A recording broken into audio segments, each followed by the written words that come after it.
आज हम डीजल और पेट्रोल वाहनों के बारे में बात करेंगे। इनको किस तरह इलेक्ट्रिक वाहन में बदला जा सकता है और इन पर कितनी लागत आएगी, कितना व्यवहारिक है। वर्तमान में एक बड़ी कंसेप्ट आई है इकोनॉमिक्स में, वेलफेयर इकोनॉमिक्स, यानी लोगों की भलाई कहाँ पर है। ये मार्केट फोर्सेस काम जरूर करेंगी, डिमांड सप्लाई भी है, प्राइस थ्योरी भी आएगी, और संकट के समय अगर सिर्फ मार्केट पे रहा तो लोग एक्सप्लॉयटेशन भी करेंगे। ये 1994 की मारुति 800 है और ये बहुत अच्छी कंडीशन में। अगर इसको हाइब्रिड करके बैटरी से चलाने की अनुमति मिल जाए, इसी तरह से CD 100 जो मोटरसाइकिल हीरो होंडा की CD 100 ये चलाई जा सकती है इलेक्ट्रिकल वाहन की तरह से, यदि परमिशन मिल जाए और कॉस्ट वायबल। बहुत सारे व्हीकल्स हिंदुस्तान में इस तरह से हैं जो घरों में खड़े हुए हैं और जिनको चलाने की अनुमति नहीं मिलती। अगर इनको इलेक्ट्रिकल में बदल दिया जाए, अगर कॉस्ट वायबल हो, व्यवहारिक हो, तो कितनी राहत मिलती है आम आदमी को। आम आदमी के पास केवल दो विकल्प हैं। पहला विकल्प यह है कि पुराने वाहन को बेच दिया जाए और नई EV इलेक्ट्रिकल व्हीकल ले लिया जाए,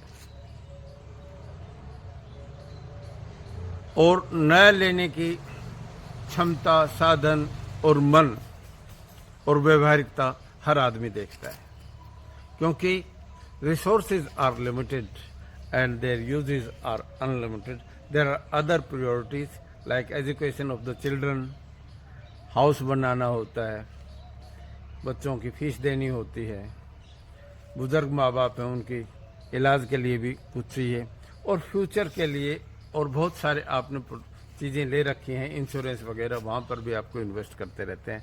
तो वाहन आपकी प्रायोरिटी में कहाँ आता है, और उसमें पुराने से काम चलाना है, डीजल और पेट्रोल पर रहना है या इलेक्ट्रिकल पर रहना है, तो हर आदमी की स्थिति अलग अलग है, बिल्कुल ही अलग अलग। दूसरी बात यह है कि आप अपने पुराने वाहन को EV में बदल दें। इलेक्ट्रिकल वाहन बदलते समय बहुत सारी चीज़ें, बहुत सारे रास्ते हैं। कुछ स्टार्टअप काम कर रहे हैं, और इसमें एक बहुत बड़ी चीज़ आएगी, रेगुलेटरी बॉडी, सरकार का क्या रोल रहता है, उनको चलने भी देंगे या नहीं देंगे। ये सब जगह जो चीज़ें होती हैं वो यहाँ पर भी लागू हो जाती हैं कि नया काम करने के लिए जो रुकावटें आती हैं, क्या वो रुकावटें यहाँ पर भी आती हैं। रेगुलेटरी बॉडीज अपना काम करती हैं। अगर आपकी सबसे अच्छी ये चीज़ देख ली, 4 चीज़ें गाड़ी में होती हैं। सबसे बड़ी चीज़ होती है गाड़ी का बॉडी, उसके बाद tyres,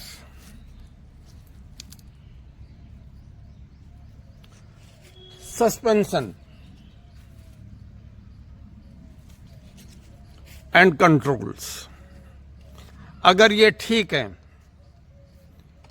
body, suspension, tyres, electrical wiring, अगर ये सारी चीज़ें ठीक हैं, ग्लास वगैरह ठीक है, तो आप एक स्टेप आगे बढ़ गए।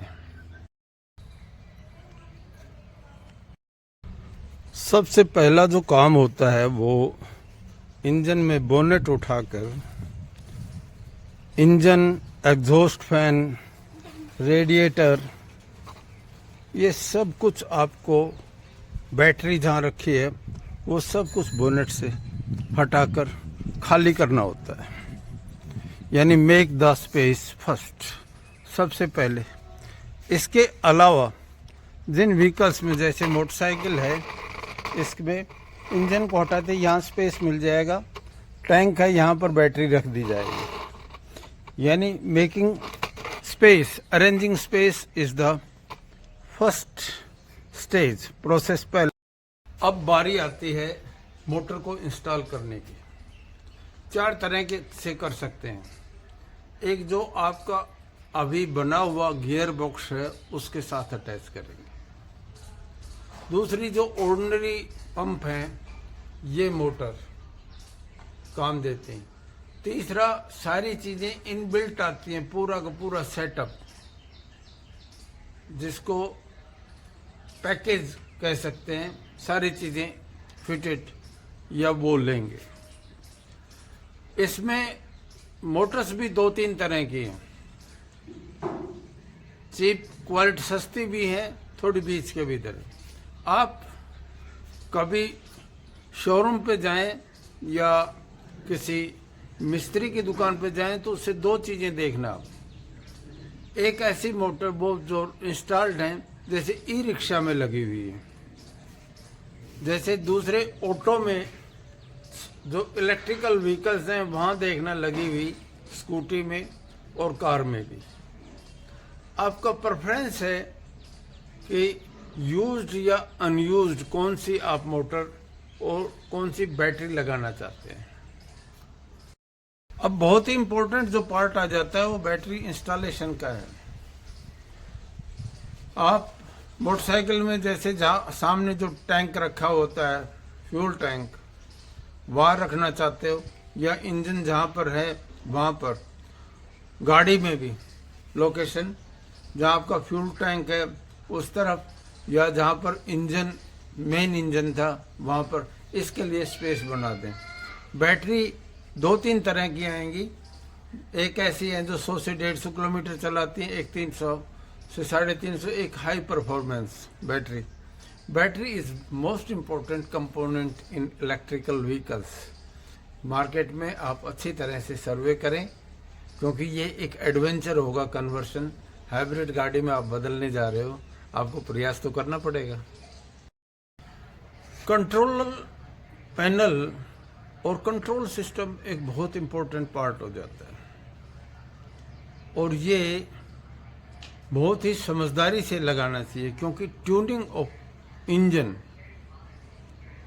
और उसका बैलेंसिंग के साथ, स्पीड के साथ, कंट्रोल के साथ बहुत ही महत्वपूर्ण प्रोग्रामिंग है। इसलिए कंट्रोल्स जितने भी हैं वो बेहतरीन से बेहतरीन लगाएं, और एक ट्रेंड मिस्त्री से ही लगवाएं। चार्जिंग बहुत इंपॉर्टेंट पार्ट है और इसमें सेफ्टी बड़ी ज़रूरी है, और चार्जिंग मीटर भी होना ज़रूरी है, और सेफ प्लेस पर, खास तौर से खुली सी जगह पर हो चार्जिंग सिस्टम तो ज़्यादा अच्छा है। हिंदुस्तान में अभी चार्जिंग स्टेशंस की दिक्कत है, चाइना ने तो डेवलप कर लिया है, यहाँ बहुत कुछ काम करने की ज़रूरत है। और अब आती है कॉस्ट। यही एक बात है, क्योंकि लिथियम की बैटरी महंगी है, इंस्टॉलेशन के भी चार्ज अच्छे हैं, और उसमें भी आपको प्रॉपर जगह और प्रॉपर मिस्त्री ढूंढने में भी थोड़ी दिक्कत होगी। धीरे धीरे धीरे धीरे आगे बढ़ते जा रहे हैं। आपको स्टीयरिंग के और दूसरे कंट्रोल्स हैं,